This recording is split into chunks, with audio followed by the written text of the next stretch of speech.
Hi, and welcome to Second Rate Film School. I'm Andrew Wass, I'm Jake Plumeri. And I'm Jacob McAuliffe. and today I think we are watching easily the worst movie we've reviewed so far, Super Mario Bros. The movie. Well, I'm just glad you didn't say Spider-Man 3. Well, and that's the thing. Like we've done really good movies, and Spider-Man 3 prior to this was the least best one. And that when you listen to our commentary, we still enjoy it. This is just like a dumpster fire. I'm sorry, we actually have to stop the commentary now and start from the beginning due to the blasphemy that Wass just uttered. Well, there we go. Either way, we're in for a ride. Yeah, we're jumping right in here. Like, the bafflingness begins right off the bat with this movie. The animation style that's not similar to either the video game or the hit cartoon show. It's like we want to give like an intro to like talk about like give some context to this movie, but we're already into like the parts that need deep discussion. Like this like opening that was clearly thrown in at like the last second because nobody could understand what was happening in the movie. Because all this exposition that we get here is explained throughout the rest of the movie again. Yeah, exactly. Yeah, it's very weird, and I'm pretty sure this isn't even Bob Hoskins. It sounds like an actor they hired. Like they could not get Bob Hoskins, and as we'll get into why he would not want to come back to this movie to do ADR. And then like the animation Yeah. looks like roughly at the level of like Charlie the Unicorn. And then this is the real opening of the movie. This opening reminds me of the opening to John Carter, with the opening of exposition and then this kind of opening stinger here. You know what else? What? Green Lantern does the same thing. Okay, but to be fair, John Carter... Well, okay, I'm not saying it does it better, but John Carter is a much better movie. I think Yeah. John Carter actually does do it better because it feels more intentional with John Carter, whereas here it's very slapped on. Well, yeah, with John Carter's problem is just more... I think opening the scene the wrong way, but that's for a different time. We're watching the Mario Brothers movie. We have priorities. Jake is desperate to turn the conversation to any other movie right now. Well, that's the thing. Me and Jacob have seen this movie before. We're actually watching. This was one of the first DVDs I ever bought. It was at like our local grocery store for like $7 back when DVDs were expensive. So they knew how bad this movie was to market that low. But Jake had never seen this until a couple weeks ago when we were prepping for this. And do you want to tell your initial opinion of that? Yeah, well, I was really invested in the movie until I fell asleep in the last 30 minutes, so going in fresh... Yeah. I don't know, did we want to keep that a secret, or... No, I think that sums it up perfectly. Okay, so if you hear me silent for the last 30 minutes, it's either me watching or it's me having left the room.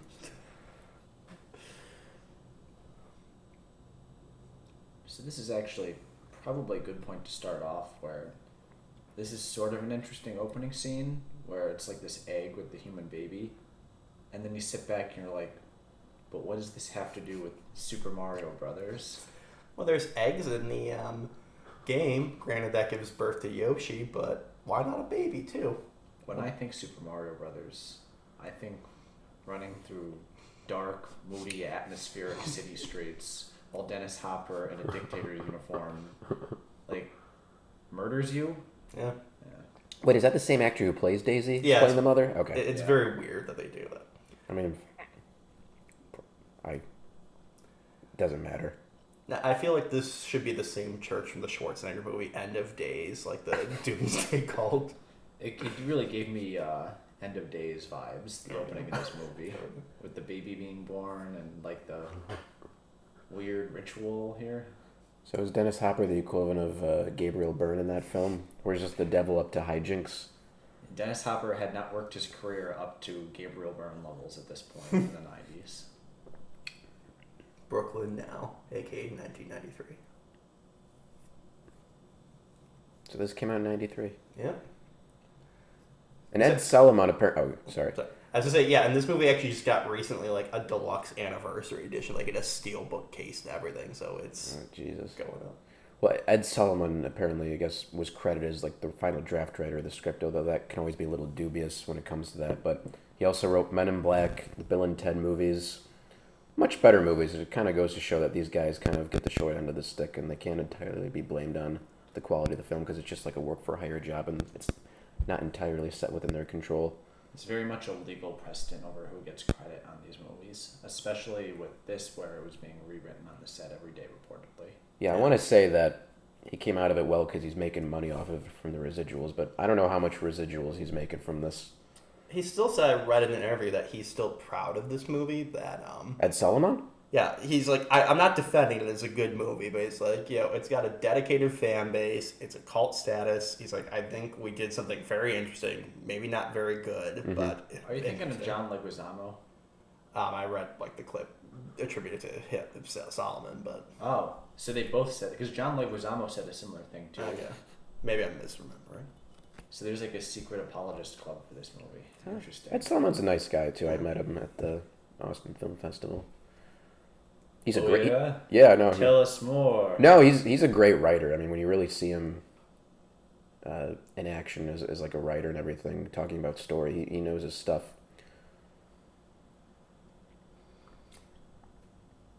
Now, while we have had a few people who are apologists for this movie, it should be noted Bob Hoskins especially hated this movie, but we'll get in through it. I'll sprinkle these tidbits of how this was Bob Hoskins' personal hell as we go through. Who had it worse, Lon Chaney Jr. on The Wolfman, or Bob Hoskins making this movie? They didn't encase Bob Hoskins in cement, as far as we know, in this movie. They were probably one step away. But Dennis Hopper described the film's production as, it was a nightmare. Very honestly, that movie. It was a husband and wife directing team who were both control freaks and wouldn't talk to anyone before they made decisions.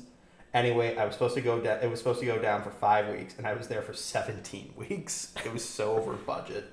After his son saw the movie, he said to him, Dad, why would you have been in a movie like this? This was terrible. And he's like, well, I did this for you. I did this so I could make money to buy you shoes. And his son just quipped back at him, I didn't need the shoes that bad, Dad. So very, very sarcastic children of these stars, I guess. I don't know if sarcastic. I think it's just common sense. I think it's just a son having a hard tart with his dad. I think he was only like 6 when he said that too, according to Dennis Hopper.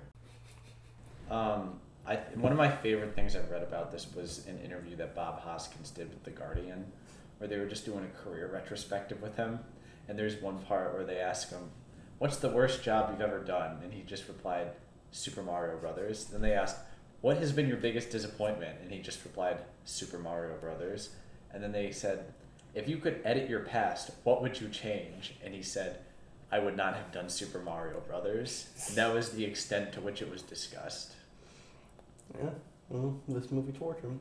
Alright, so now we're meeting grown-up Daisy, the baby born out of the egg a few minutes ago.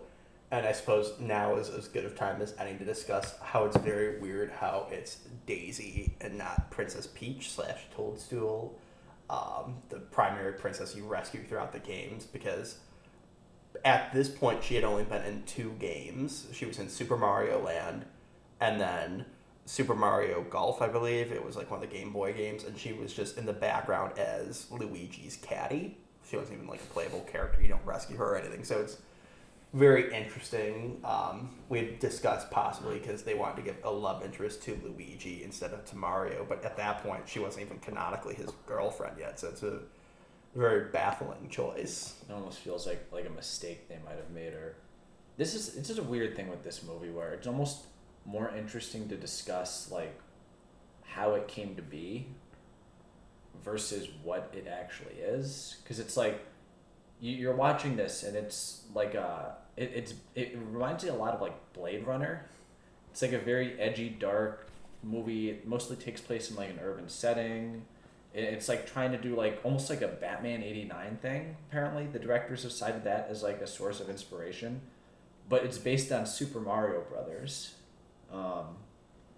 So you sit there and you're like, what were they thinking? And was it a thing where the directors just had no interest in the source material and didn't want to do something closer and had their own sort of vision for what they wanted to do and kind of forced it on this arbitrary project? I mean, it definitely is interesting, and like how little people knew. I mean, obviously this is the first movie based on a video game, so like, we're in new territory already.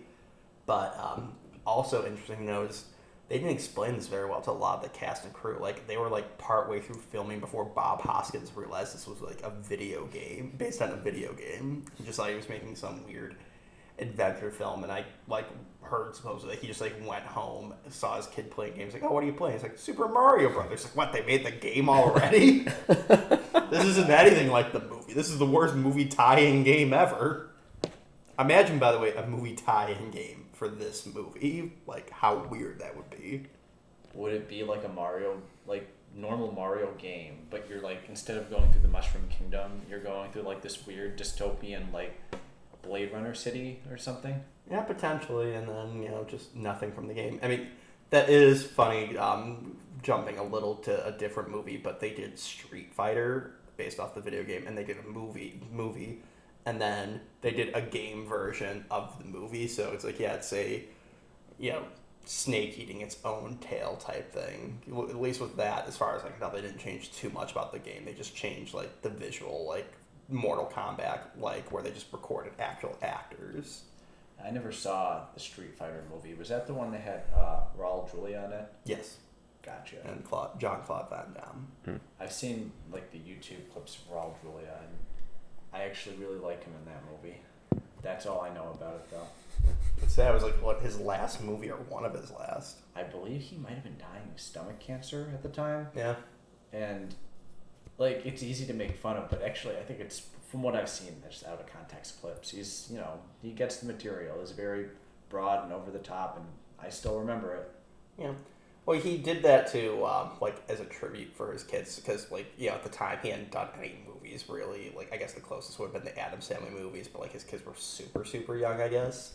So he's like, I want to leave something for my kids, and, like, they loved the game, so, it was almost like a love letter to his kids, so give him credit. He's a great actor. Yeah. He wasn't just, like, Bob Hoskins or John Leguizamo's just showing up the set getting shit-faced. I assume the production of Street Fighter wasn't quite the fiasco that this film was. No, they had learned probably by now. We briefly talked over it, but one of the many, many injuries we will get into that happened to Bob Hoskins had just happened when John Leguizamo slams the van door in the previous scene. Apparently, one take, he slammed Bob Hoskins' hand in the door, breaking a finger.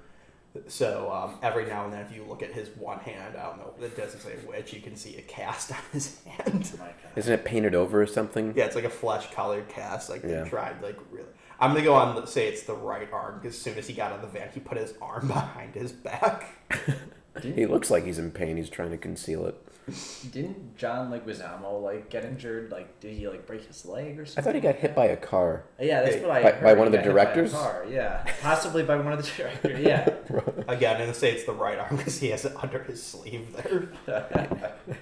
Yeah, we're going to get into the long list of injuries and almost deaths. Yeah, when you listen to everything that happened to Bob Hoskins on this set, it reads out like the list of like what they did to Rasputin to try and kill him. He was shot, stabbed, poisoned, bludgeoned, and drowned.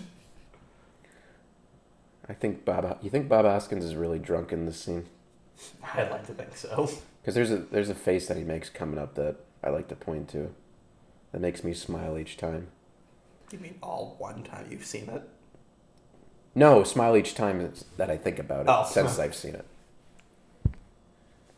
Is that Princess Peach? It should be. Maybe if we got the sequel that they never got to make, it would have been revealed. Doesn't he still have the English accent too, Bob Hoskins, in this movie? No, he's doing an American accent. Oh, okay. He's doing like a Brooklyn accent. He might slip every now and then because he didn't give a shit. Yeah, that was Bob Hoskins' face when he realized that filming was being expanded over 9 weeks. And just think also, that was Dennis Hopper was only supposed to be there for 5 weeks and then extended to 17 weeks, and he's not that much in the movie. Oh, here's the vaguely incestuous implication of Mario. He's my brother, my father, my uncle, and my mother. That's fun. I guess they're going for like more complex relationship where Mario sort of like raised him. That's just a lot of fun to make fun of, honestly. Yeah, I prefer my implications and interpretation. And there's actual ideas in this movie. When you actually read the behind the scenes, the filmmakers did have a vision. They knew what they wanted. And I could see in some sense where almost like a Josh Trank Fantastic Four type thing, or even though it's pretty misguided and wrong-headed, there is like a vision there. It just horribly executed. You know what's very interesting? I think one of the most insightful things I've heard about this film was from Shigeru Miyamoto, who was the original creator of Mario. And I anticipated when I was going to read his comments on this movie that he would just hate it because it's not similar to the games. But he actually said something very interesting where he said, I liked the movie for what it was. I just wish that they hadn't felt like they needed to be so close to the video games and just gone and done their own thing. And I think that's actually a very interesting point where, for the most part, the vision behind this movie seems to be a dark Batman, Blade Runner-esque sort of world, like this dystopian sci-fi fantasy world. Like, that's kind of what sort of story they're trying to tell. But they keep adding in elements from these very lighthearted games that clash wildly with the dark elements that they want to be the center of the movie. Like when they get in the city, you see it says like there's like a thwomp business that's called like Thwomp, which is named after a Mario villain. There's like characters like the Bob-omb that appears later that are horribly out of place. Yeah, Big Bertha. And basically what Miyamoto was saying was that they should have just ignored all the game stuff and just done their own thing because the two horribly clash with one another. And I think that's insightful and also admirable that he could distance himself from a creation that's probably very close to him to make that kind of observation. Yeah. That is interesting. Outside of that, though, if they did disregard all those things, why even call it a Super Mario Brothers movie, though? And that's the contradiction here, because it's like the best version of this movie would have nothing to do with Super Mario Brothers. Yeah. Yeah, I don't know. I would not want to be the one to try and make this work in 1993. I mean, again, it could have, if it worked, it probably could have been good for what it was. In the very least, it could have been very interesting. Oh, by the way, isn't this where the graveyard from Gangs in New York is supposed to be? Wait, what? Yeah, at the end of Gangs in New York, they're like they're at this like angle, like it's a fake graveyard, but I like think these two are in the same universe, so they just like shortly before this is because the Scapelli brothers came by and bulldozed down the graveyard containing Billy the Butcher and Leo's father. So maybe Scorsese saw this as inspiration. He's like, that's gonna be my last shot of my next picture. Yes. Now, every time growing up with Can you imagine Scorsese watching this? The kids with their computer games. Ooh, Super Mario Brothers. My granddaughter likes it. With this scene here, when she's like going on the skeleton, how beautiful it is. I always interpreted that this was supposed to be her mother's skeleton from like earlier in the movie, like when she gets killed. Because, they go to their right later on, and that leads them to the portal where Koopa came from. So that's clearly towards the portal. So I was just interpreting it was her body, but does that mean the writers either don't know or don't care how fossils work? Because she wouldn't be a fossil after 20 years. What did it look like? It just like looked like a human skeleton. It had a definitive dinosaur head, but it had like opposable thumbs, and she's like describing how beautiful it is, and it's like her connection, and that's like I guess you could read it as her like interpretation. Like the interpretation is she just is having some level of connection to her roots, but even then it doesn't make sense because spoilers as we get into it, her father is the fungus around the kingdom, so they never specifically say if she's like a dinosaur or like maybe her mom was a dinosaur, so she's half dinosaur, half fungus. So I don't know what they were trying to imply with it. I think the implication with the fungus was that that's like the ultimate de-evolved form of all the dinosaurs, because it's like they're humans that evolved from dinosaurs, but the dinosaurs evolved basically from very simple fungus, and their punishment to the king, or their way of torturing him, was to turn him into like a fungus like that. Okay, well then potentially. Either way, it doesn't really make sense with the mom's skeleton that she's just like looking at either a fossil that shouldn't exist or is so stupid she's looking at just a skeleton, and from like 20 years ago, I was like, this is a fossil. Well, I hope you're right about it being the mother, because as soon as she sees it, Luigi starts to proposition her over the skeleton. Well, wait, can we just... Okay, as someone who has not seen the last 30 minutes of this movie, do the Scapelli brothers come back? Is that paid off at all? Okay. They do, although a lot was cut from the opening involving the Scapelli brothers, Yeah. but they do come back at the end. They're so strange. Is that like... I guess that's their rival, like their equivalent. I just love how they're all so Italian. That's like their doppelgangers or something. I'm just glad they didn't try and make him like Wario or something like that. Oh god. Well, they hadn't been created yet, I think, at that point. Wario was in Super Mario Land 2. Had that come out at this point? I don't. I know Super Mario World, Super Mario World had, Super Mario Land 2 was the one that had Wario. yeah, sorry, Super Mario Land had come out in 1990. That's where where Daisy was introduced. But I don't know. Let me look it up. I don't know how quickly they were putting these things out at the time. I take it that means we're probably not gonna. Probably no chance of Waluigi being in this either. Nope, 1992. So Land 2 had come out. Oh. Well, Wario was a relatively new character at that point, I suppose. So they couldn't try and ruin him by adding him. Yeah, Waluigi didn't appear till Mario Tennis in 2000. The great enigma of the Mario franchise, Waluigi. You could have made 10 of these movies.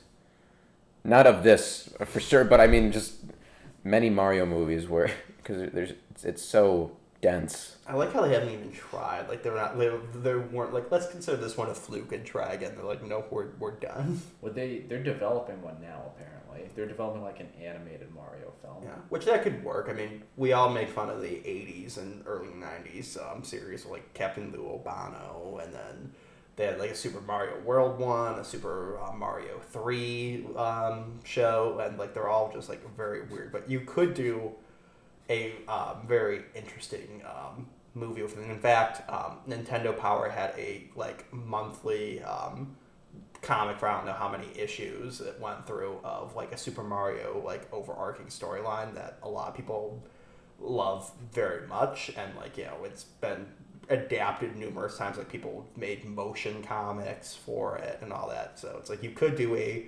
overarching story with these characters and have people like it. You know what the problem is if you try and do like a CGI animated version of a popular video game is if you're too close to the source material, it ends up just looking like a cutscene from the game. Yeah. But here's Bob Hoskins falling into hell. This is like one of my favorite shots in the movie. Bob Hoskins comically superimposed over this like weird portal thing. This wasn't a scene. They actually extrapolated this from like his nightmares that he had while he was making this movie. That was every night he dreamt about that. Reminds me of Squidward when he's falling through. Remember? Oh yeah. Remember SpongeBob when Davy Jones took him away? He was falling through hell. I just expect to see John Leguizamo's face in like that Frozen portrait picture, like when SpongeBob and Patrick were looking at him.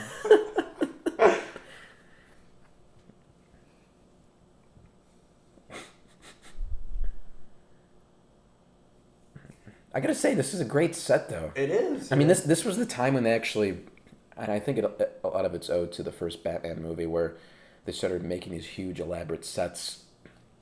There's certainly a lot of Batman 1989 inspiration here. Yeah. Which is exactly what you think of when you think of the Mushroom Kingdom. Exactly. But you know. You know, there's the thwomp business you were talking about. Yeah, stuff like that. You just ultimately, even if it's not like the game, you know, Bullet Bill, you want it to work on its own. Sadly, this doesn't do that. Now we should mention, because we're seeing them through the chasings and all that, the two henchmen in this, one is Fisher Stevens and the other one I'm blanking, but he was one of the car attendant guys in Ferris Bueller. You know, they have a lot to do in this movie. I think they're probably the funniest part because like the two of them play the dumb guys and then the smart guys like very comedically later in the movie. But that being said, do you think Fisher Stevens is more embarrassed by this movie or the Short Circuit movies where he does brown face and plays an Indian man? Probably this movie. I don't think I'm going to answer that. I remember though on like I Love the '80s, they were interviewing him before then. He's like, yeah, it was a different time. So they were, what are their names? Iggy and Spike? Yeah. So that they're named after those Koopling characters. Yes. Yeah. They're the Koopa twins? Is that what they're called? So there's in No, the they were games. Koopa kids. Oh, okay. In the games, Bowser had 7 children called the Kooplings, and then later Bowser Jr. was introduced as an unrelated son. It's very strange. Yeah, but they then that like was 2 of the kids' names were Iggy and Spike, and so I guess that's what those 2 guys are named after. Okay. 2 of those 7 characters in the game. Wait, so does that mean those guys came out of Dennis Hopper's cock? I like to think so. Well, later though they actually Loosely say they're based. Okay. later they say though in other game I was a teenage mammal. Weird joke, but I love it. But later they say that they're not actually their children in later games, even though the instruction manuals and the various shows refer to them as Koopa's kids. Real quick, I want to point out something I like about the movie. That shot of the Goomba turning around the corner mysteriously. It's like some nice ominous foreshadowing for a threat, which never materializes in a fully executable way in the movie, but I appreciate that one shot. I do like how they had his hair and the background of his lair. He's like the spikes in the walls are visually reminiscent of the levels, especially in the first and third one. I never noticed that. Yeah. There's a good movie in here. It's very deep. I'm thinking that too, because when I see the sets and everything, I could see an alternative reality where this movie could work.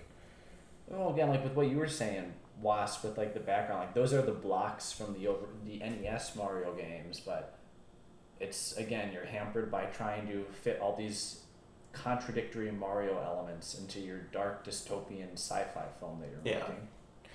Oh, and there's Fiona Shaw.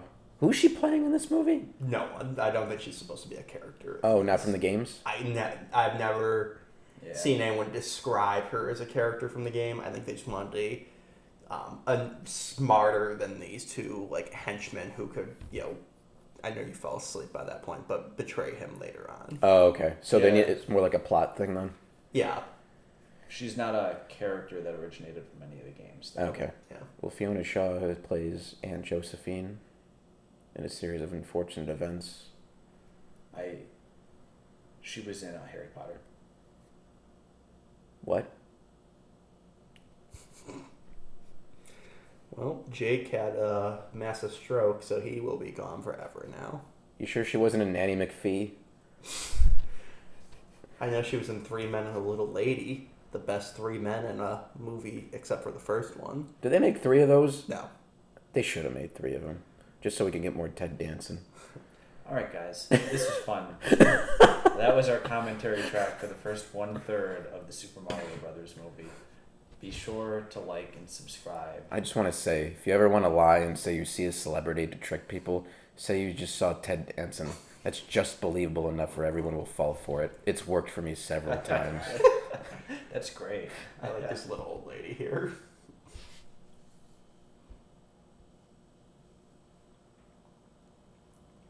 Oh, yeah, this person.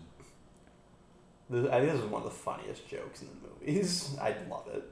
Just they keep electrocuting Bob Hoskins. Do you think that's when he actually got electrocuted? Yeah, He was apparently electrocuted at one point during production. So I'm assuming the answer is yes. Now here comes everyone's favorite Mario villain, Big Bertha. Now if you don't remember a large woman attacking you, that's because she's the giant fish that attacks you in the water levels. How we changed from a large fish to her, I'm not sure. Well, it's one of those baffling things because even in a vision like this, where even it does depart. There could have been a cool scene with her like on the water or something. Maybe she runs like a marina, and they encounter her on the water to fit in what's consistent with like the noir aesthetic. But they don't even do that. And then coming up with this jarring scene, which I think this is when I kind of snapped. See, I always thought. I love this shot of her just being like, "Yep, fine." Yeah, this is how they explain how they can jump really far. So I'm actually, Jake, I'm going to bring it back to John Carter. Okay. I always thought that if you wanted to make a Mario movie and had to explain why he could jump really far, do it like John Carter, where he's a plumber from Earth, and then comes to the Mushroom Kingdom, and gravity is lower, or something stupid like that. You don't even have to explain the science of it, because the science does not matter at all. Just have it that in this world he can jump further. That's all. Do it like John Carter. Yeah. John Carter did it right. Instead, they had to force in these like awkward, like spring rocket boots. Yeah, but again, that's going within like in their vision of this type of city or something. Again, it's difficult to justify all the logic in this entire movie because it's an attempt to fit an element that needs to be in there from the original games into this separate vision they have for the movie, and sometimes things like that can fit better, but other times it feels very out of place. So are you saying it was the wrong choice? Yes, and then so we had that really great atmospheric shot of the Goombas, the Goomba in that one shot, and then they just show like two stuntmen in Goomba costumes awkwardly shuffling around, throwing Daisy into the prison. So that's your that was your build up to the Goombas. Well, I read, and it's very weird because obviously Goombas are like the most common enemy you come across in the games. That originally they were only supposed to be background actor or background characters, like what we saw in that opening ominous shot. But they liked the costume so much, like let's put people in those and have them try and do stunts, even though that's not what these costumes were at all designed to do. So it's very interesting that it's like, I think it's more true to the movie to have them constantly being harassing or a possible threat for the Mario Brothers, but it's better for the actual story if they're just like in the background being ominous threats than actively taking part. Oh, and then here's the great scene where they're doing the who's on first with their first names, which actually is a logistical problem when you call them the Mario Brothers. So that would be like the equivalent of I have a brother named John, and instead of being the Lost Brothers, we're known as the Andrew Brothers. Well, again, it's like this. They've got this dystopian vision, but then there's like a silly joke about them having the last name Mario in there. I'm not saying it needed to be like a completely serious film or anything like that. It's just you can tell the contradictions in there. Yeah, well, I mean, this really jars within like 5 minutes when like they're de-evolving a character that we've gotten to know who's very charming. Who, by the way, that's supposed to be Toad, the one who sounds like Jay Leno, high pitched in all the cartoons, telling your princess is in another castle. You know what it is? It's almost like the humor here is supposed to be satirical, but then they throw in like stupid, silly humor like that, and it jars with the rest of it. I like this clip, and this is actually, as you're now all aware, when you clicked on the video, this is going to be the thumbnail. Mario and Luigi with the red dots on their foreheads looking like they're about to be executed by a firing squad. Bob Hoskins was not sure if he was actually going to be executed by accident. They accidentally loaded the guns with real bullets.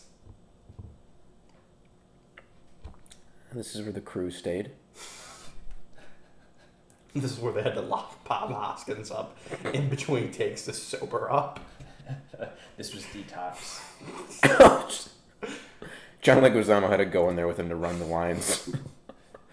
No, Bob, put the bottle down. Yeah, again, they're like, here, he's explaining the backstory of this universe when it was explained already earlier in the movie. And that is because that opening scene was added in the last minute. Yeah, and I definitely don't think you needed it, maybe because I'm an adult, but even as a little kid, I understood what they were explaining here, so it's just a very jarring scene to add it at the beginning, but I guess they felt they needed it. Well, again, it is an interesting idea. Yeah. I like how they're, like you said, they're not even trying to hide the fact that this isn't a set. I'm expecting a joke from like that one episode of Fresh Prince where like they're going on how rich they are, and Will's like, "What do you mean we're rich? If we're so rich, why can't we afford a house with a roof?" And then the camera just pans up to the top of the set, breaking the fourth wall. What season was that? I don't know, but they should have done that here with then Dennis Hopper just smacking Mario and Luigi for doing that. It's like, I think of that scene in The Naked Gun when they're in the police station in like the I don't remember where, but there's like a scene where Leslie Nielsen like walks around the set or something to get into the next room, and they don't even like reference it. It just like kind of happens in passing. That's a very like Mel Brooksian joke where like they like in the Spaceballs they have the lightsaber fight and they accidentally kill a crew member, and like Robin Hood Men in Tights, like the camera accidentally breaks through the window in the middle of the Maid Marian song. So it's a standard joke that's really great that they should have done in this movie to try and improve it at any level. I feel like if it happened here, it probably would have been an accident. Like it slipped in because Bob Hoskins wasn't sober and walked around the set by accident. Get there, they tasered him. Yeah, this weird running thing about King Koopa being like a germaphobe. I get real Dr. Evil vibes from him here. Oh, with the voice, I can kind of... A little bit with like the demeanor. the look too. Yeah. Like specifically his face in this, like very like clean shaven except for like the hair spike things. He also, in this scene when he's talking about when they're like, oh, what'd you evolve from? He's like, Tyrannosaurus, the Lizard King. That like always sounded a little like Dr. Evil to me too. Yeah. Now, since we keep seeing Bob Hoskins injured, I guess now's best of time to bring it up. According to him in an interview, in addition to breaking his finger, Bob Hoskins recalled that he was stabbed 4 times, electrocuted, and nearly drowned. He punctuated the statement by saying, and that's just what happened to me. So here's an interesting thing where if you look closely on the floor in this scene, you can see like a puddle of slime. And that's because there was a deleted segment here where they took another guard and de-evolved him and turned him into slime. And they cut that out, but you know, you still had the puddle of slime from him on the floor in the rest of the scene, so it's just there. Yeah. Yeah, there are a number of deleted scenes in here, and also going the de-evolve or evolve chamber. At the end of the movie, there was supposed to be a scene showing all the Goombas lining up to come back in here to be evolved back into their human versions, but they, for some reason, decided to cut that as well. Unless I'm thinking of the next de-evolution scene with No, Iggy it's the and scene. Spike. It's Was the the scene scene where they Yeah. cut the guy out? Okay. Yeah, because that's how they escape. They like get in a fight. That's when they push Oh, okay. Koopa in. I They actually didn't made a play set out of this. Like, there was a lot of merchandise for this movie, and this was like a play set scene. Wait, there is?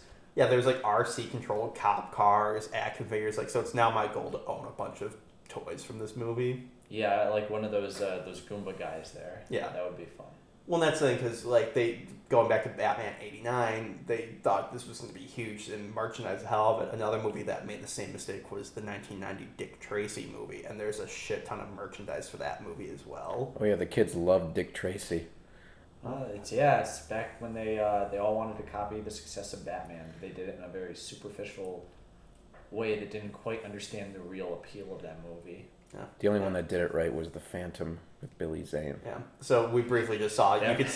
Yeah, the Phantom lit the world on fire. Yeah. See, there's the goo. Oh yeah, there it is. And when they clamp his hands, and you can see goo on the armrest, and when they push him back, you can see they're not just pushing him back; he's slipping on something. So, in between those shots, they de-evolve the guy. You can see the goo on the chair. I guess they thought that might be too dark for them to just kill a henchman. Was this supposed to him getting slightly de-evolved there? Was that supposed to pay off in some other way at some point, or because it's like you see his eye twitch, and I don't know, maybe it's just foreshadowing for how he turns into like the dinosaur at the end. But I guess because it serves no other purpose than to set up that, and I've never heard of any other scene like reading any of the deleted scenes where they mention like that it played into anything. He does have the lizard tongue at one point later on, but that could have just been a trait that these people still have, but I guess they didn't want to have Daisy to have that, so maybe that was set up for just that. bit of a turn off. Yeah. Were there any behind-the-scenes stories about the guys in the Goomba costumes? Because it looks pretty difficult to navigate. You know, it's interesting. It looks like they're holding the heads up with like Like they have the heads on a stick and they're holding them up over their head. That's what it looks like? That's what it looks Okay. like to me whenever I see those guys moving. Yeah, I'm not sure. I mean, they're clearly some form of puppet because obviously the faces, especially you see on Toad, move, but you'll see the other Goombas have some facial expressions. So I'm assuming, yeah, it had to be like they were puppeteers. So I'd be very interested to see if it's like you ever notice both hands moving at the same time, or if this is like Muppets where one hand is able to be used and the other hand is useless. So like when they have like them holding their guns, one hand is like just strapped onto it, and the other one they can control a little bit. Yeah, actually, I'd be curious myself to find out how it was operated exactly. But there's a few shots where the heads move like a little weird, and it looks like it's just like a head on a stick that they've draped this large uniform over. Yeah. Well, you can tell when you watch it that they are like 7+ feet tall, so that would be enough for like a full-grown man to be like under and then just like hold a stick slightly above his head. Oh, this is the DeLorean scene. Gotta get 88 miles an hour.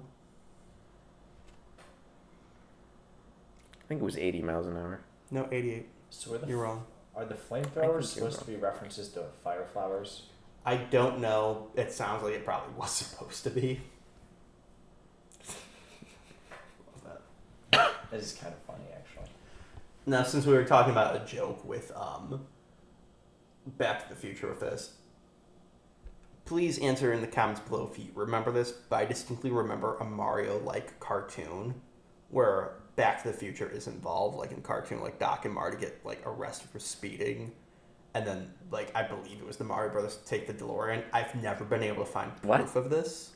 So I vaguely remember a cartoon where like Doc and Marty are pulled over for speeding before they get to 88 miles an hour. They're arrested, and then like the main character of the show, which I remember being Mario and Luigi, have to then take the DeLorean and go on an adventure, and then they give it back. I've never found an episode of the Mario Brothers show or the Back to the Future animated series that match that. So to the people who are listening, if you know about this and can prove that I'm not crazy, please help me. This sounds like a Robot Chicken sketch or something. It should be, if it's not. But yeah, Jake, by the way, I'm going to get you this RC-controlled cop car from the Super Mario Bros. Movie for your birthday. Oh. When I say I didn't ask for anything, I meant it. But thank you. Do you think it'd still be in the box? Can you get it in the original Super Mario Brothers box? Probably. That goes back to like the Dick Tracy toys that, you know, if you ever get any of these, you will see like numerous like price discount stickers because no one wanted these. So I'm sure you probably actually could get a bunch of these in box because no one ever bought them. I'd like to watch Dick Tracy. I still haven't seen it. I actually hear it's pretty good. Yeah. I think Dick Tracy might have been my first Pacino movie. I think he was nominated for an Oscar for that movie. I think you're right, actually, yeah. I will put that up on the screen if he was. I think Dennis Hopper was nominated for an Oscar for this movie as well. I don't believe that. They said that the effects were potentially going to be nominated, like that this was like a subdivision of Disney, that this was like one of their 4 movies they were going to push for best special effects in the Oscars. And This movie swept the 1994 Oscars. 11 nominations, a record unbroken until Return of the King, if I'm recalling correctly. Well, hey, you know, on the back of the DVD that I have, it does say eye-popping special effects, a quote attributed to 60-second review. So there's a clip somewhere of people at the Oscars and announcing this is one of the nominations. I don't think it was ever officially nominated. I thought it was nominated. Who's 60-second reviews? I've never heard of them. Is this like they're like desperately digging for like people that really like this movie? Like, if you post this online, Was, and then the producers of this movie listen to it, or are we gonna end up on the box for the next release of Super Mario Brothers? Maybe It's gonna be like a real vision. Well, and then on the front of the box, it just says, "It's a blast," the Washington Post. It's not even subscribed to a specific writer. Just, it's a blast. The real quote was probably, It's a blast from the past to see such an incompetently made film with such scattershot direction, but you work with what you got. I'm also going to assume that it wasn't actually nominated for any Oscars, because I feel like they would plaster that all over the box. The Academy Award nominated Super Mario Bros. That's true. It's like Suicide Squad, how that got like the one nomination. It was Academy Award nominated Suicide Squad. Did it win? Yeah, it did. It won Best Makeup. Wow. Yeah, this was nominated for 2 Saturn Awards, Best Makeup and Best Costumes. Oh, so no Oscars then. Are you telling me this wasn't nominated for any Oscars? No, it was not. They're going to put that on the box. Saturn Award nominated Super Mario Bros. I'm surprised it wasn't. You take what you can get with this. No. What the hell's going on here? Why is he He's taking there? a mud bath because that's He's his taking gimmick. a- He's taking a cleanliness. That's what it looked like. Yeah, but I like this group of characters. They were just collectively, anytime I read about this movie, just known as the Brooklyn Babes. And it's like, oh, that's what we're referring to them. And I think even in the credits, it just says the Brooklyn Babes, like as a block. So it's like, that's a nice way to credit these young actresses. You think in So this... they're the women that they were kidnapping, trying to find Daisy, right? Yeah, which includes Mario's girlfriend, who was kidnapped 5 minutes before they actually kidnapped her. So Spike and Iggy were pretty busy that night. They immediately take her back. Fuck, it's the wrong one. Okay, take her. Gotta run back now.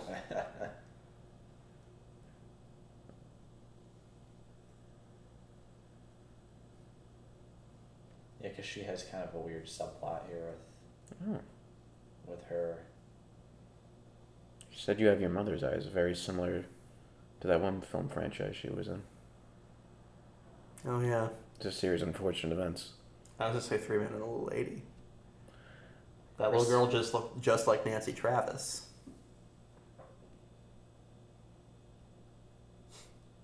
Jake, aren't you thinking of Aragon? Oh, no. I'm thinking of the Spiderwick Chronicles. What about Dragonheart? That doesn't fucking count. That's not YA. You shit. Yeah, please. We're trying to have a serious conversation here, Andrew. It feels like Anyway, what was your favorite scene with her in the Golden Compass? Oh, I thought you meant Bridge to Terabithia. Oh my God! Now we're getting off track. We're just gonna keep listing young adult novels. Now, Which one Bridge is- to Terabithia. Which version are we talking about? The Zoe Deschanel or the Annette O'Toole one? I've seen both versions. I always thought it was funny that they tried advertising the 2007 Bridge to Terabithia as like a big fantasy film when there are almost no... In fact, no, there are no fantasy elements in that whole movie. There's a few scenes where he like imagines a fantasy world, but the trailers tried to make it look like it was this big fantasy epic when that is not what that movie is about. Well, and I remember actually in middle school, I remember seeing all those ads, and for some reason, the way our school worked, where our grades were split into 2 halves. So there was one team and the other team, as they called us, and the one team read Bridge to Terabithia, and then they got to watch the original, I think 80s movie. But for some reason, we were allowed to watch it with them, so we didn't read the books. All I know about Bridge to Terabithia is, like you said, the trailers with the fantasy elements. Oh wait, you haven't seen it or read it? Or I anything? had never read it, so it came out. They were reading around the time the 2007 movie came out, so I remember seeing those trailers, and then we watched the 80s movie. I'm like, wait, am I misremembering the title? Where's all the fantasy elements? I was just so confused. It was this sobering drama about a boy dealing with the death of his best friend. Basically, it's actually a great book. I've read the book. It's really good. I think the movies are pretty solid too. It's It was the just moral of the story is never lust after your teacher, your friend will die.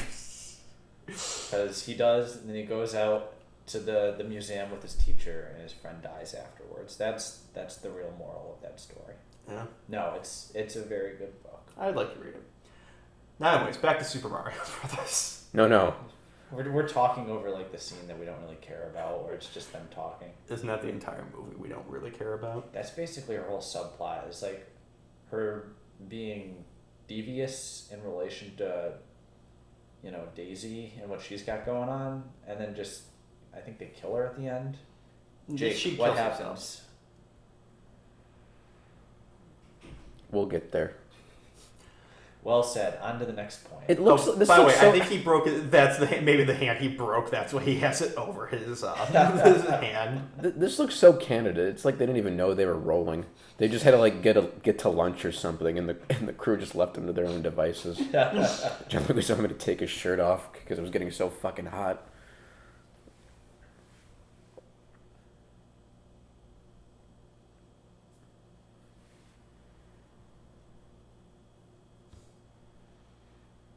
Do you think people who don't believe in evolution really hate this movie because of the evolution? They're like, so like we hate this movie just because it's garbage, but the evangelicals just really fucking hate this movie. I suspect they would hate it if they had ever seen it.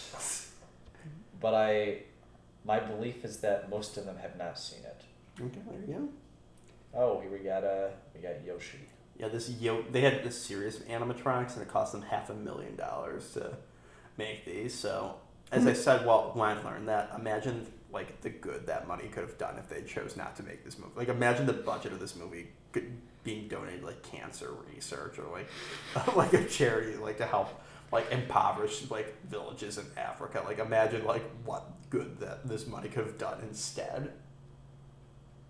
Think about that. No, I think the money here was best used. Maybe a suffering child watched this and it gave him solace. Oh, it could be much worse.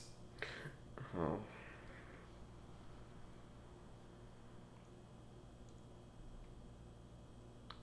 That was beautiful, Dennis. Yoshi actually looks pretty good though as an animatronic. Who made it? Off the top of my head, I do not know. Yeah, same. Though I remember reading that the crew from Jurassic Park actually came to see it back when they thought they were going to do more animatronics than CGI for that movie. So they did come to set to see it, and they were pretty impressed by it. So I guess one positive came from this movie, that the crew of Jurassic Park, a much better movie, was inspired by this. The crew of Jurassic Park was mildly impressed by the one animatronic in this. They're like, what the fuck was the rest of that movie, though? They're like, I guess that looked okay.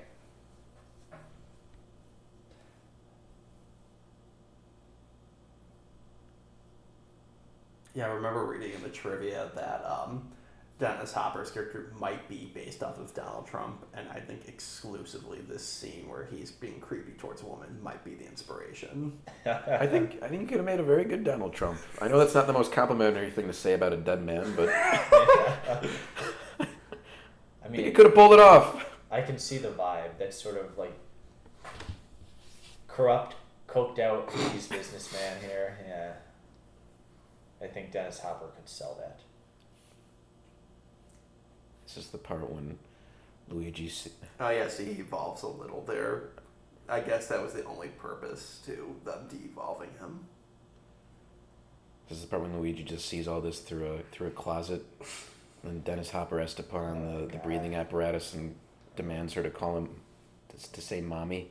Ironically, what actually just happened in the movie might have been worse than what you just suggested. Yeah. Still finding that lunch, that craft service. Yeah, that was the AD. He's like, I found him. They're trying to escape the set. It said they're good. Get the cattle prod. And then the AD's car wasn't working that day either. I'm just now imagining like them keeping Bob Hoskins and John Leguizamo hostage. Just like, okay, where'd my car keys go? I'm going home. Oh no, you're not going home tonight, Bob. You're not going home till the movie's finished.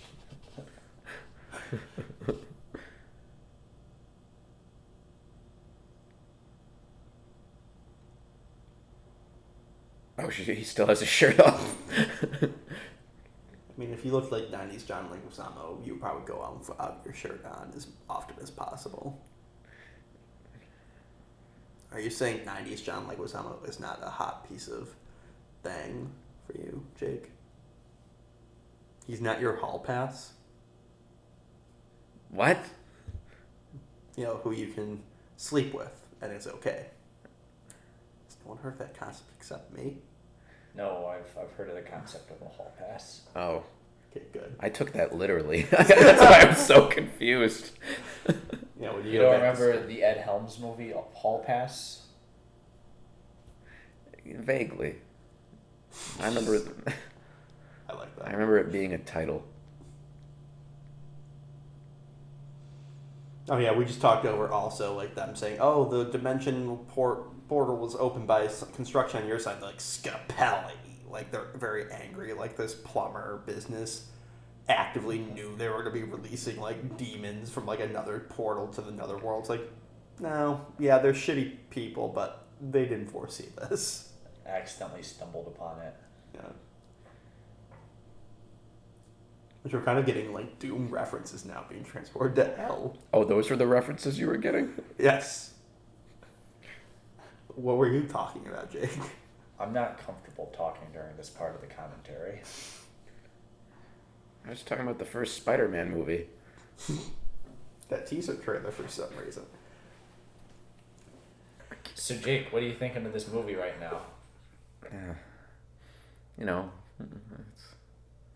it's a movie. Well, I've seen worse. Well, you've seen this part that we're on right now, so we're still getting to the part that you haven't seen yet. Yes. Okay. Have you changed your feelings from the first time watching this? It didn't really make much of a difference between me falling asleep and then watching the rest of it. Do you think you'll stay awake this time? Yeah, it's Hopefully not. the daytime, so I should.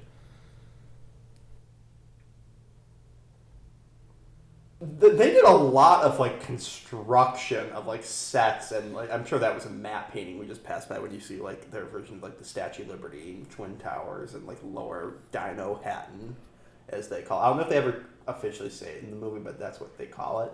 But it's like it does look, goes back to saying they put a lot of money into making the backgrounds and the sets look very good in this. Oh yeah. I mean, No, the art direction is very strong for what it is. Yeah. whether it's the right art direction is a source of debate, but for what it's trying to do, it certainly has, it's certainly very, Yeah. Yeah. Now, speaking of direction, though, it's certainly very strong. Ugh. we I should. kept wanting to say strong, and I was like, well, maybe there's a better way of putting it. Now, the very interesting thing we could talk the leisure suits, yes. I think you might have pointed this out, Laz, when we first watched it. They're not even like wearing the right colors. Well, that's what I was about to get into. That the entire movie, like Mario's wearing like a green jacket and Luigi's wearing like a red like hoodie. So it's like they're wearing the opposite of their colors. And now like Luigi's again wearing red and Mario's just confusingly wearing yellow. So it's like, okay, are we doing a Wario reference now? Like, what are we doing with this? Yeah, this is the closest we've ever gotten to a live action Wario, I guess. Yeah. Which, incidentally, this is what we're going to be for Halloween this year. Mario and Luigi dressed up in those outfits in their leisure suits. I just like to think this is Bob Hoskins and John Leguizamo thinking they escaped from the set and like on a night on the town, and then like a documentary style, they're just filming them and they're not aware that they're actually making the movie. Yeah. They're like anxiously looking for members. Oh, God. It's just like that scene from 1408 when John Cusack thinks he's escaped. He goes to his the post office and just starts seeing employees, and they just start tearing down the walls of the post office around him to reveal he's still in the hotel room. Yeah. Imagine that. Like, we've made it out, John. Tears down, still in the set. Yeah, it's like The Prisoner. Yeah. No woman can resist the charm of Mario.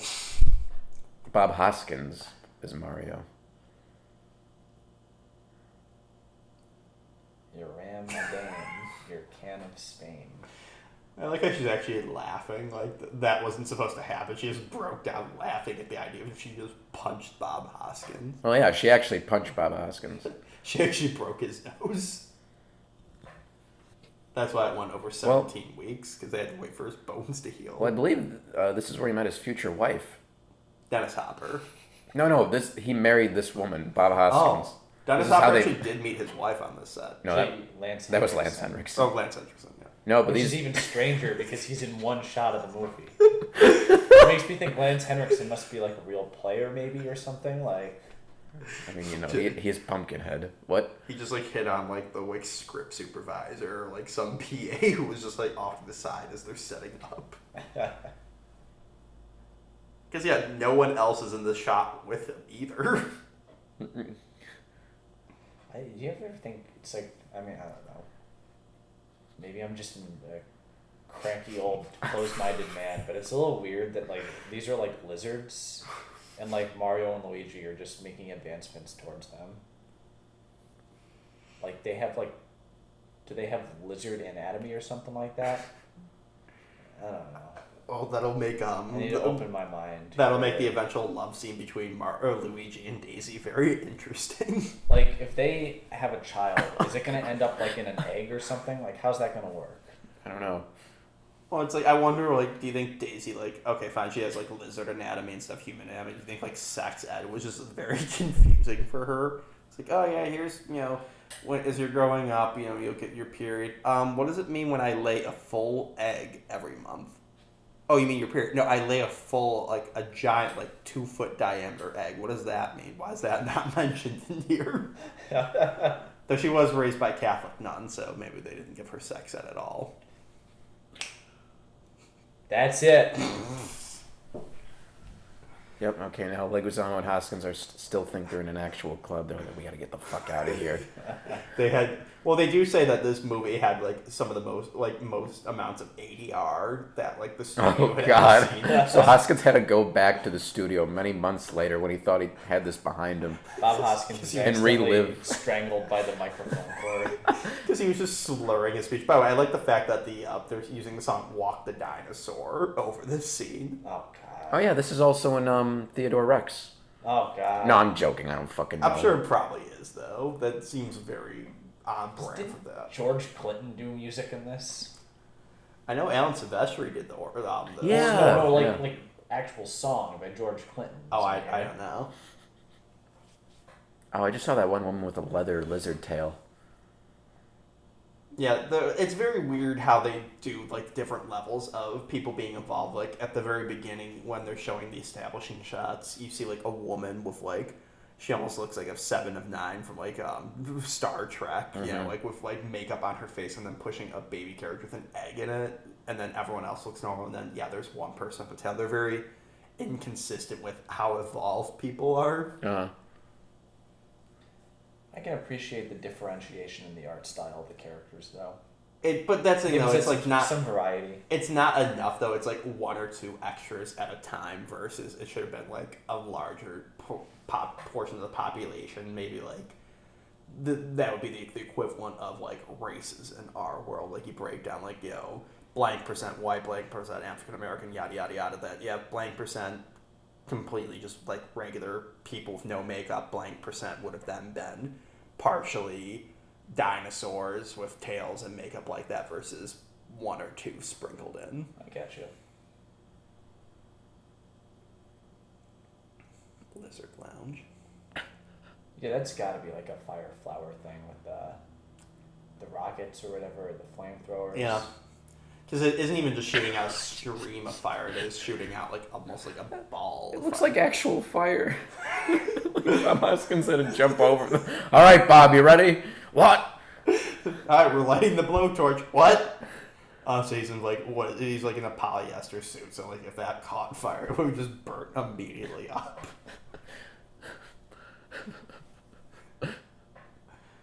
Bob Hoskins gotten burns over 95% of his body. Oh.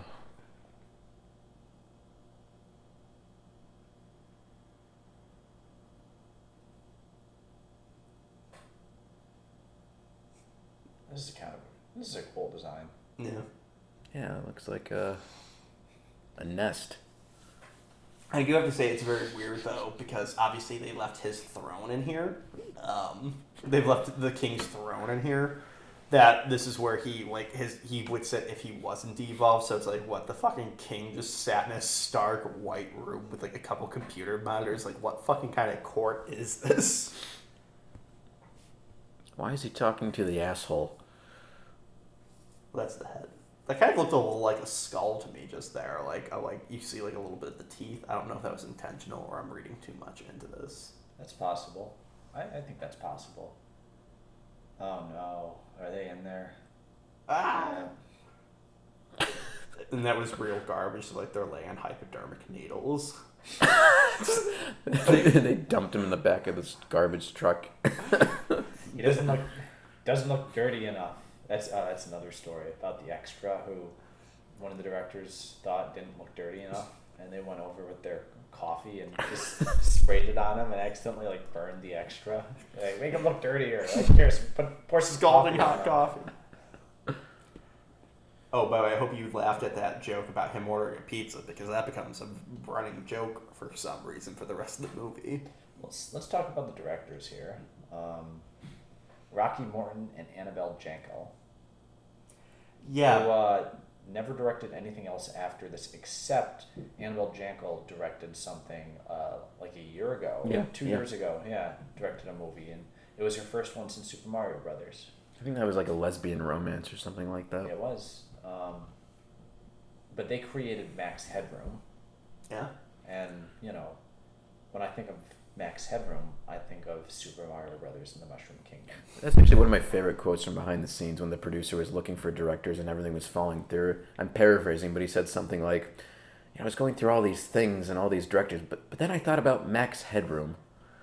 As if like that That's the answer. that was the light bulb going off. It's very like sort of, God, I guess I want to say like visionless Hollywood producer think. Like when you hear these stories about like John Peters demanding that there's like a giant spider in Superman, and there needs to be like, you need to have Sean Penn play Superman as some kind of killer or whatever. Like it's like a very visionless sort of thing where it's just like what immediately appeals to me because I don't know anything about this property or have very little vested interest in it. Well, let's give him the benefit of the doubt for a Oh, second. okay. Maybe it wasn't that, and maybe he was thinking it in certain terms. But were those, again, it's like, why did they think in those terms, and what made them think that that was the right approach for something like Mario, where he was like, what made Max Headroom click for him? Oh, I personally don't know. I don't know. I don't know much about Max Headroom, so Yeah. Well, it's interesting. Like I think these directors clearly have a vision. I mean, not a maybe good they vision, maybe but they a were vision. crazy on the set or whatever, but like there's creativity here, and they certainly are trying to do something. But again, it's sort of the how do you get from A to B here? Like, what makes you think? Yes, what caused an entire studio to be like, this is what we need to do for Super Mario Brothers? Because it had never been done before, I guess. You know, they never made a Maybe, video game yeah. movie, so it's just like, let's try something. You know, Max Headroom was a big hit with kids. Mario was a big hit with kids. Now, also, we did just talk over them getting their iconic uniforms, which one, they're like, how are we going to get around the building unnoticed? And then they grab uniforms that you never see literally any other character wear anything even remotely similar to. So, blending in, crossed out. And then two, I love the fact, you know, they give Bob Hoskins, you know, as Mario, like the old, like, newsy hat, like, you know, you see Mario wearing, but they decided, let's give Luigi a baseball cap. And on the cover and parts of the movie, he actually is wearing the hat, right now he is wearing the hat backwards. Yeah. So it's like, it's a very funny joke. Now, I think it would have been better if they gave him the newsy boy hat, but he wore the hat backwards. But It's, you know, it's interesting, and this shows you how much I've thought too much about this. The colors on their costumes are reversed. Normally Mario wears like a red shirt with like blue overalls, but here it's like one big uniform, and it's like the red is where like the blue overalls would be, and the blue is where the red would be, which is actually similar to his original appearance in the original Donkey Kong on the arcade game. I don't think they knew any of this or thought of any of this when they were designing it. I'm not even criticizing it. I actually think it's like a pretty decent costume. It's just kind of interesting to observe. Well, I think it just falls in line with, it goes with the fashion of the, at this point, very early 90s. Like, this seems like you sometimes will watch stuff made in the 80s when people were wearing, like, track suits and all that, you know, where it's like the one piece, but it's, you know, different colors breaking up. So I think that might have been what they were going with. They're like, okay, well, what would the Mario colors look like in this? And, you know, I think they chose to have the red there in the middle because, as we see, that's like the biggest part of the costume. So with this pattern, he would be mostly blue with then red arms. So I think, you know, this was the best choice with that pattern. Now, yeah, they could have done the pattern in a different way to make it truer to the game, but I think it is overall, like you said, it's a good design. I think they wanted to make it a little more different, and who knows, maybe if, going back to my joke earlier, like, could you imagine if they made a game version of the movie to make the game look a little bit different than the traditional Mario games, that it would be its own separate, like, you have, if this movie turned out really good, you could have had two parallel Mario games. You have the original Mario games and then the games based off of the Mario movies, which, again, I really want. I don't dislike the costume. I don't think it needs to be like completely similar or identical to the game. I just think it's interesting to observe. I think this is the part when I fell asleep because I don't remember any of this. Yeah. This whole subplot, I think the reason why it's easy to get checked out of here is because it feels very disconnected from the rest of the film up until like maybe the end. Yeah, pretty much. All this stuff with Fiona Shaw. She's getting pulled away to her death. Wait, does he eat her? No. Could you imagine, though, if you hear, like, the sound effect of Yoshi? Oh, yeah, she stabs Yoshi. Yoshi gets stabbed. Jesus Christ, after trying to eat her. But could you imagine you never see her again, all of a sudden you just hear, like, the gulping sound that Yoshi makes in the games, and she's just gone. And, like, you see, like, Daisy looking fucking horrified, and then, like, Yoshi looks up and smiles, and she still runs away. The whole Bop. Yeah. That sound. Yeah, I know exactly what you're talking about. This scene, I mean, again, it's like, this scene is, like, silly, but I appreciate what they're trying to do here. Well, because they're de-evolved, so they're stupid, so it does kind of make sense that they would be able to be easily tricked like this. Again, it's like, I think at its best, this movie almost has, like, a satirical sense of humor, where it's supposed to be this, like, very silly version of, like, a sci-fi dystopia, where it's very irreverent, everything. And it's when they try and incorporate the cartoonish Mario elements that's when the humor sort of falls flat, because that doesn't mix with the edgy urban satire thing that they're doing with this. Yeah, it's just a disaster. There could be a good movie here. Yeah, they set Toad on fire. Oh my god. I feel so bad for him in this scene. Do you mean the character or the stunt? I was about to say, I feel bad for the stunt man. Yeah. Do you think the director was the one who did it? That was actually Bob Hoskins in the cast. Like, hey, Bob, we want you to have a cameo in the rest of the movie. No, that's Leguizamo and Hoskins trying to escape the set again underneath the Goomba outfit, which wasn't the smartest plan because it's part of the movie. They walked into filming the scene again. I just want a movie, like a fictionalized version of the making of this movie now, like a Netflix series just about them trying to escape. They need to make a documentary about it, like how they did with that Island of Dr. Moreau movie. Oh, God, yeah.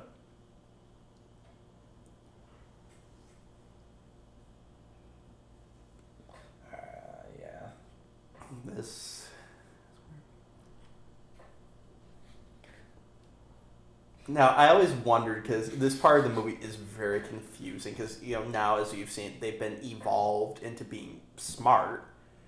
They were still trying to capture the Mario Brothers, immediately turn, though, and they say as they're walking, like, we were your father's most loyal, like, subjects or, like, advisors. So I guess the implication could be that Dennis Hopper then de-evolved them, so they would still be humans, but be dumb enough for him to boss around. But then Koopa was dumb enough himself to be like, oh, I'll take his most loyal lieutenants and make them smart and just hope they're still going to be my bumbling servants. Again, not much thought was put into this movie. Or they're lying. They're smart enough to know, like, hey, when she comes back into power, if she wins, we're going to be executed for being traitors to her father. Let's hope she thinks we're telling the truth. Was, I think I'm getting a headache just trying to think about this. Like, what? Like, yes, that is a strange choice to make in the writing of this film. Yes. Also, the first time I saw this movie, weirdly enough, they showed it on the Disney Channel. Very weird movie to show on the Disney Channel. But in a second, like, they show that, and I'm like, you can see the wire. I'm like, oh, wow, they're really shitty at hiding it. Like, oh, actually, no, it's a plot point that he's on a hook. I assume their incompetence was so good they fucked up that badly. I'm alive. Poor Bob Hoskins. Don't let go of me. No, he wants to die. He's saying, please let go. Let it end. Let me go, Luigi. It's okay.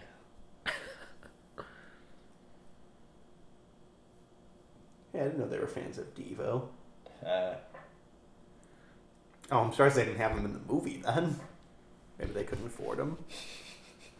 and they spent all their money having to extend the shoot 20 weeks or whatever.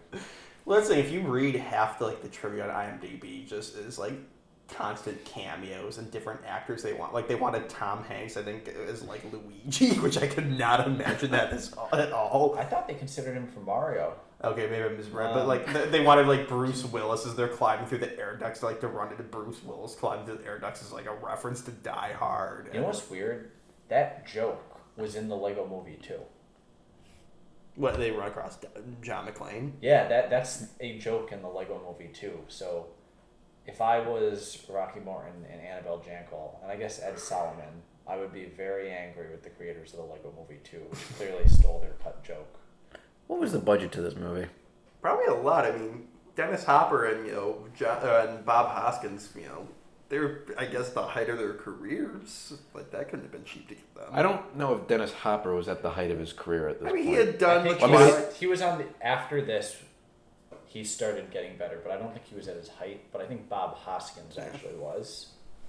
Still, he had been in the Easy Rider, the Twilight Zone, a bunch of other shit. So it's not like he would. John Leguizamo was a unknown actor at the time. Like he had been in a couple things, but this is before Romeo plus Juliet, I believe. Before he actually started becoming a good actor. I don't think he does bad in this. I just don't think it's a very good movie. I should say, actor in good movies. He's this was his first starring role, if I recall. Was he doing stand-up comedy or something? That's where they discovered him. I believe so. That sounds about right. Yeah. Well, a few years after this, he was in a movie called The Pest, which he was the star of, and that is like a truly garbage movie. But it's a very comedy movie that relied on allowing him to go off the wall, and it seems like there was no discipline on the set to be like, no, we're not going to do this now, or we shouldn't do this. He was also the best part of, and by that I mean the only good part of Spawn. Yeah. That's pretty unanimous, that opinion. I feel like, he does a great job in that movie. Well, I like it because he had to play he was playing the clown, but he had to be small, so he's walking around on his knees, and he did that a few years later again in Moulin Rouge. So two movies he's in are from in and around the same era. He had to be walking on his knees for the entire fucking time, practically. So that's crazy. In Moulin Rouge, though, you can tell he's on his knees. Yeah. It doesn't look very good. Yeah. Or unless that was the intent. Who knows? Baz Luhrmann is crazy. I don't think that was the intent. I just think it was a really shitty done effect. Yeah. One thing Spawn has over Baz Luhrmann. Well, or cinema in general, I guess. Next week when we do our Moulin Rouge review, we'll talk more about that. You ready for that? Well, I'll be out of town when that happens. I'll just come by to your apartment. It's empty. I'll have moved out. All right, so what's going on? Well, the king is fungus. Yeah, the fungus that's been helping him throughout the movie were all extensions of the king that was de-evolved. Okay. So instead of Koopa killing his enemy, he allowed him to be de-evolved. And he even acknowledged in the previous scene with him, he's like, you can continue choking the city you want. So he's aware that he's still sentient enough to keep fucking him over and ruin the city. That's you should have had the Goombas come with the flamethrowers and just incinerate Lance Hendrickson. Oh, I thought what was gonna happen was because she just introduced Luigi to her father, the slime monster, and he was like, I don't know if I approve. Isn't he a monkey and aren't you a lizard? Just turns into Romeo and Juliet. I don't understand how that works biologically. But I am curious though if they had made more of these, or if this had been good. What other characters would have been through this interpretation? Well, apparently, I mean, we can talk a little bit more about it at the end. But there's a comic book sequel to this. Yeah, I didn't know about that. I haven't read it, but yeah, we can talk about that at the end because it relates to the ending. Well, it's fun to think about. How would they have done Donkey Kong or someone like that. Would he have just been a monkey? I don't know, or like Wart, who I think might actually be the villain in the comic book sequel, who was the big. He was in Toad Super King. Mario Land with He was in Super Mario Bros. 2. and he was the villain. Wasn't he the villain on Land? Because Nah, he was the villain in Super Mario Bros. 2, which very interesting history behind Super Mario Bros. 2. If anyone ever looks into it, and actually this kind of relates to what I was saying with Shigeru Miyamoto, where the original Super Mario Bros. 2 was basically just Super Mario Bros. 1 again, but done in a very basically just made harder. And they thought it was too hard for American audiences, and so they took a completely different game called Doki Doki Panic. They replaced the main character with Mario, basically. Like, there's 4 playable characters, and they replaced them with Mario, Luigi, Princess Peach, and Toad, and then released that as Super Mario Bros. 2. And Shigeru Miyamoto actually likes that version better than the one they actually made in Japan, because he thinks the Japanese game doesn't do enough to differentiate. Yeah, to differentiate. And a few years later, they actually did release on the SNES, just called Super Mario: The Lost Levels. Yeah, I've never played it. Yeah. But that's interesting. It's also interesting because a lot of Mario lore was accidentally introduced because of that, where a bunch of characters from that game went on to become Mario characters.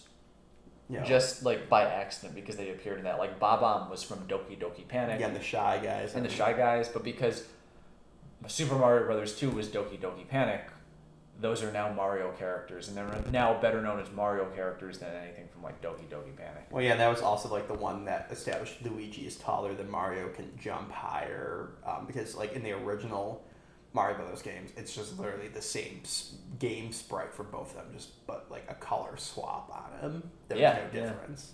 You're absolutely right. That's interesting, and it kind of makes me think of the. That's a close up of his profile. I was saying it kind of makes me think of his thoughts on the movie.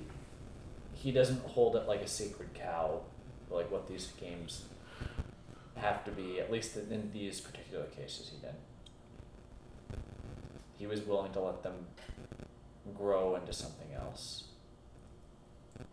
I can't speak for any of the other games, though. Oh, here's another scene that almost killed Bob Hoskins. His stuntman, technically. I think wasn't it actually him? No, it was the actresses, but it was like, well, I mean, that's clearly him, but the part of the scene that almost killed him is when they fly out on the mattress at the end when they're flying over the city. That part was the actresses and Bob Hoskins stunt double, from how I understand, and like the wire got loose and they almost crashed like from a 25-foot height. Oh God! It's because they thought it wasn't going fast enough, so they like changed something and it accidentally just sped out of control. But no, going back to what we were saying about like, I wonder how you could have done sequels with this. I'm wondering if no, that poor stuntman. Yeah, I'm like anxious just watching this. I'm like, oh God, don't hurt any of these people. It's not worth it. But I wonder if they would have just kept finding like different parallel dimensions. So like that would have been the thing. Maybe that's when they find the other like a parallel Mushroom Kingdom, and that's where they get, instead of Koopa, you get Bowser. Instead of Daisy, you get Princess Peach. So that would have been something. And then, maybe they go into an alternate one. Because, at this point, you're starting to get into the SNES era where you could have gone Donkey Kong Country. And maybe that's where they got the Donkey Kong influence. Well, this piping scene, is this a reference to the game? It where has to he be. goes, yeah. Oh What's my funny God. Yeah. God. Oh, gee, holy shit. Yeah, it was this part. Like, that's not Bob Hoskins. Like, but they almost all tumbled off. Oh, God. So I guess, like, they crashed into, like, this wall and, like, flipped over. So they got a few bumps and bruises, but they were fine. Yeah, you can see the stuntman there just covering his head. He's like, can't hold on to the fake head or whatever anymore.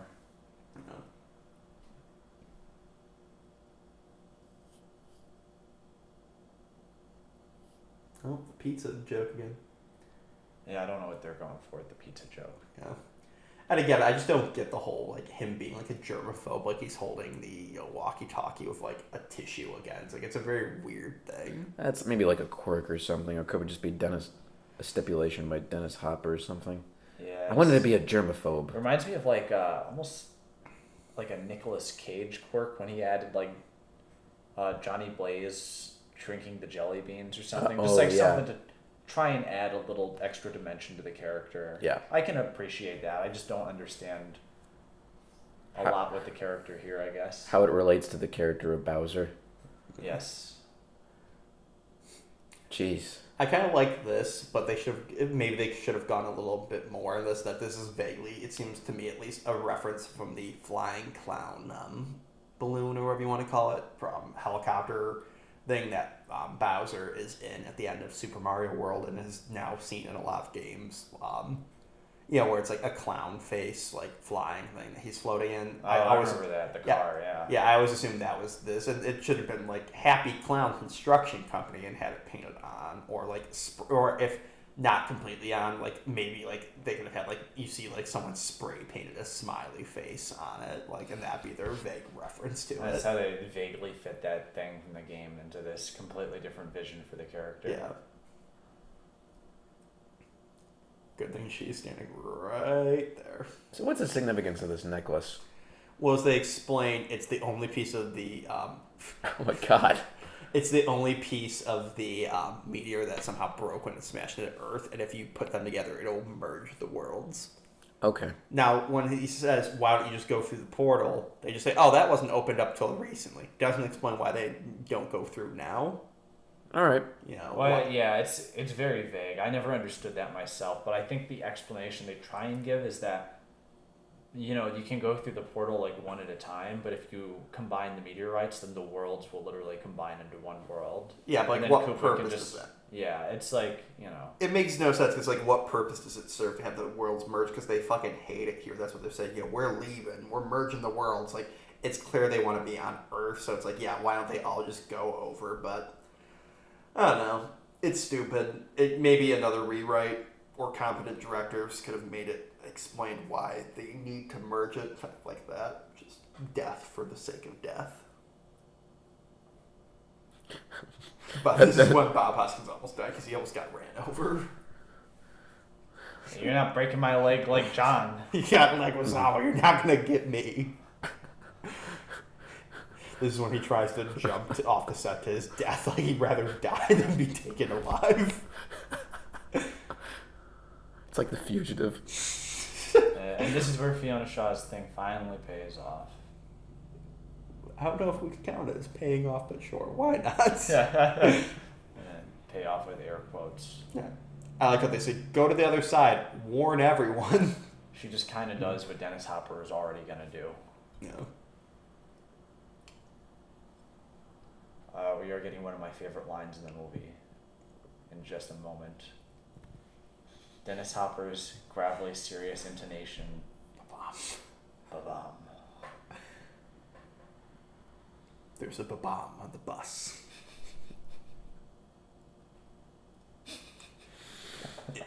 Also, he's perfectly describing this movie right now. Oh, snap. If I could have any prop from a movie, it would be this. No, it wouldn't be. The tiny little ba-bomb. No.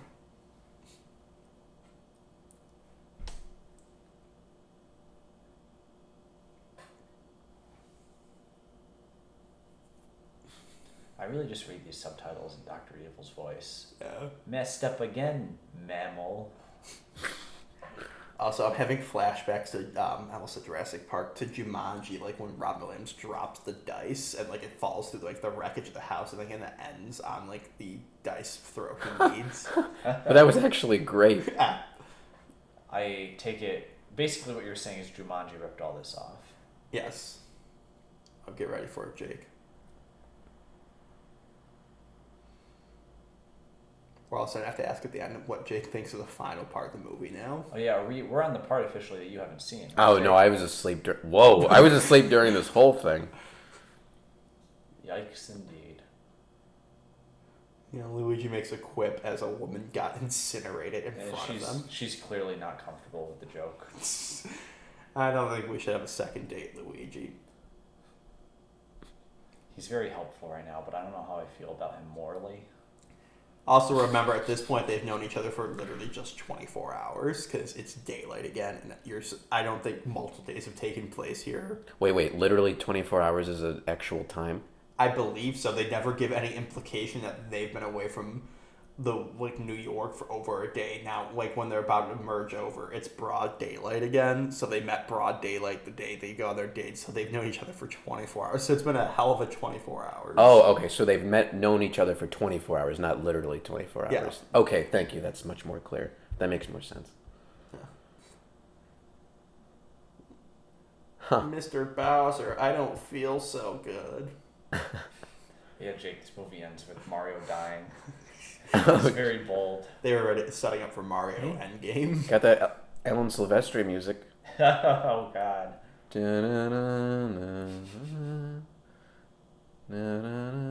you imagine if Luigi gets vaporized in this too? This cuts to credits, directed by Rocky Morton and Animal Jenkel.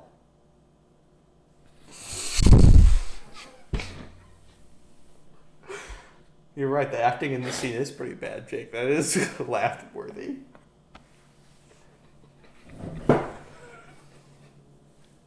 Jake is out now. Jake, you're missing this. What are they called? The Scolampi brothers? Yeah, the Scolari brother. No, that was two. Oh my god. Yeah, I like the de-evolve gun is literally just an NES Super Scope that they painted over. Actually, that is kind of Yeah, Scapelli, yeah. Scapelli, yeah, that's it. Just And because everyone's laughing. Like, you just saw a man be de-evolved. You're all handling this very... I guess New Yorkers are pretty jaded. Yeah.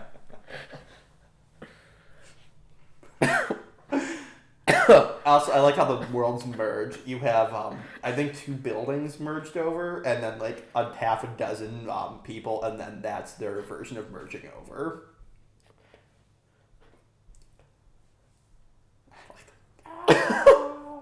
Oh God, I gotta go through the whole thing again.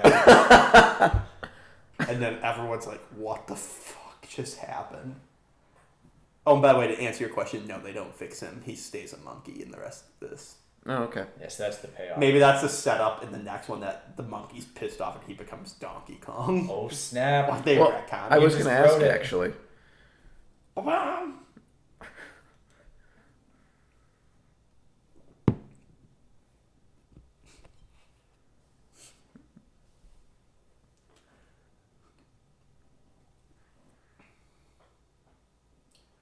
Thanks, Toad.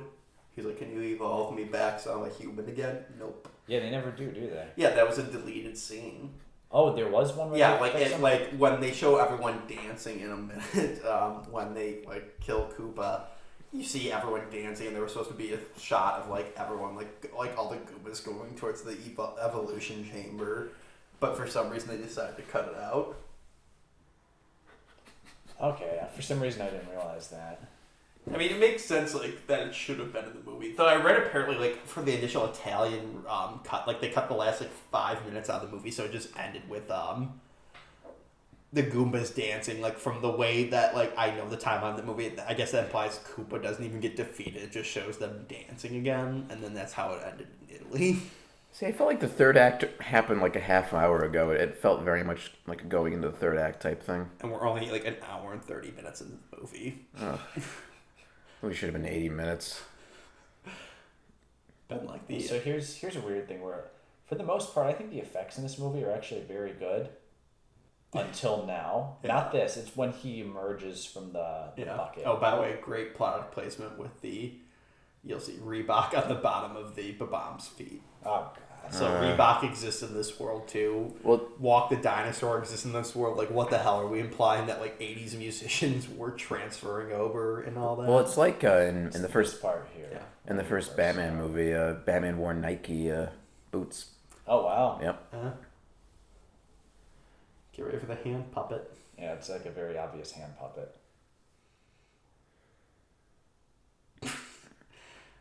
The effects on the Back to the Future ride when they go in the past and they have like the T-Rex looks better than this. It does. It's shocking. And then like here, after it like changes from the hand puppet and they start de-evolving him, it looks better again. But like here, it's like okay.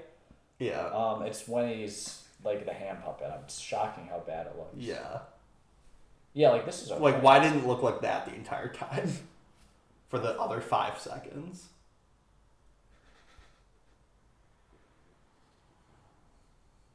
No, It's it looks flubber. like it looks like the Abyss. Okay.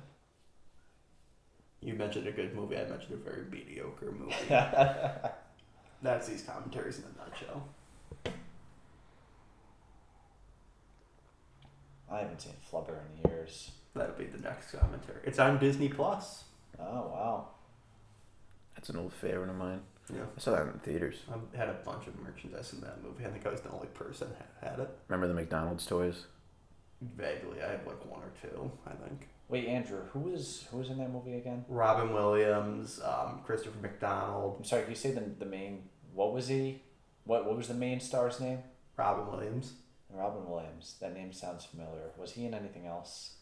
Yeah, he was in Patch Adams. That's- I'm not a big fan of that movie, but That's the one. Okay. okay. So apparently the Italian cut ended here with everyone dancing. It literally just cut to credits here, like after like this shot of them dancing. Apparently, So they cut the credits. yeah. So just imagine credits cut right there. Yeah. Okay. Oh, so you never got to see Lance Henriksen. Yeah, Where is he? right here. Oh! Yep, and that's where he met his wife. Apparently that was his idea to be coughing shit up, and that was like a mouthful of like Rice Krispies. And Bob Hoskins was like, "Don't give them any ideas. They're gonna poison the Rice Krispies."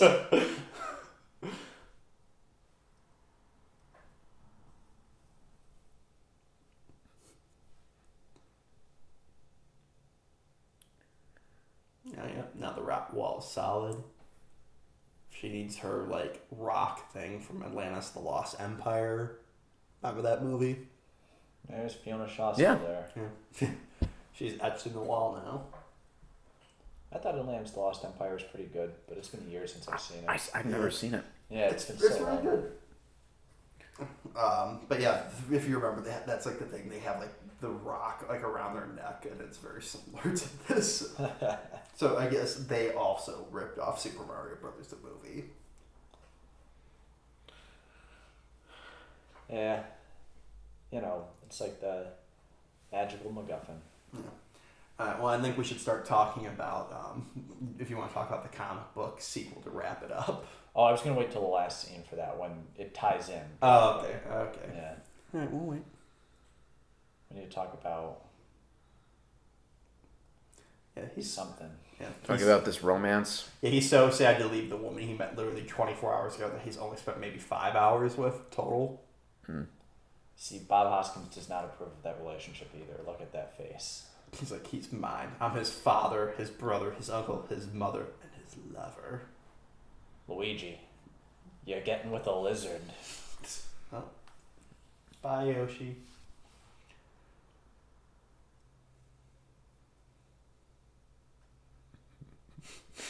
Bob Hoskins has to go now. I just like Fiona Shaw there. It's just kind of casually on the side. Bob Hoskins is like, don't hold this scene up any longer. Oh, he's still not fixed. Alright, so now we're doing the end tag, I guess. And now the world has completely changed. The world has changed. And Mario was still just some guy living in this apartment in Brooklyn. Yeah. Remember, they're Italian. They're making pasta. That's the only part about their origins.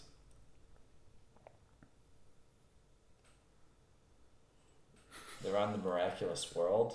Yeah. This isn't like CNN, Yeah. like world news level. lizard monsters beamed in from another dimension and tried to destroy us all. Yeah. They keep saying glug glug glug glug glug. Like, I think is that the going down the pipe sound effect? Oh, man. And here was the sequel setup. Yeah, so this was actually not meant to set anything up, apparently. It was Really? supposed to just be like a reference. It was not a reference, but it was supposed to be like Back to the Future, where it's just sort of like an adventure. The adventure continues was the whole point of it.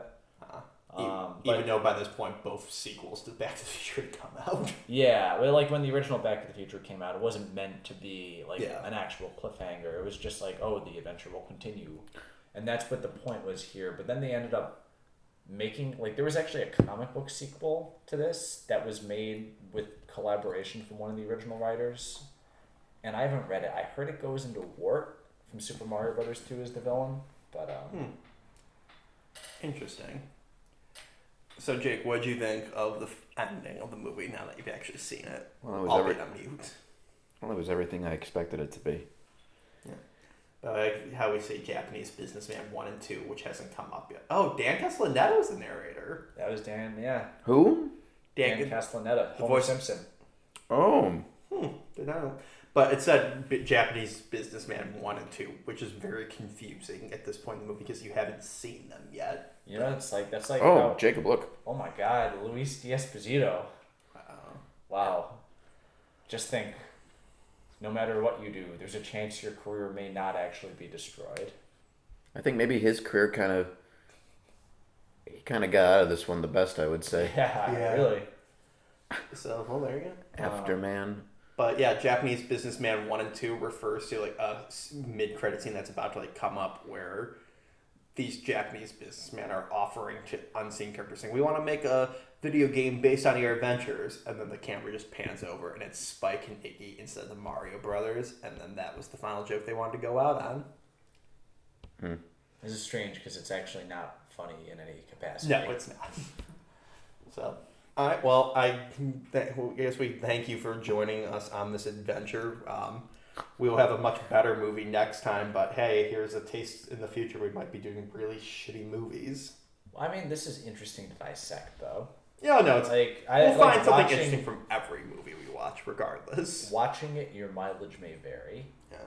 but dissecting it is fascinating because it's all different levels of baffling, in both its good ideas and its bad. Yeah. So, all right. Well, thank you, and have a good night. Good night.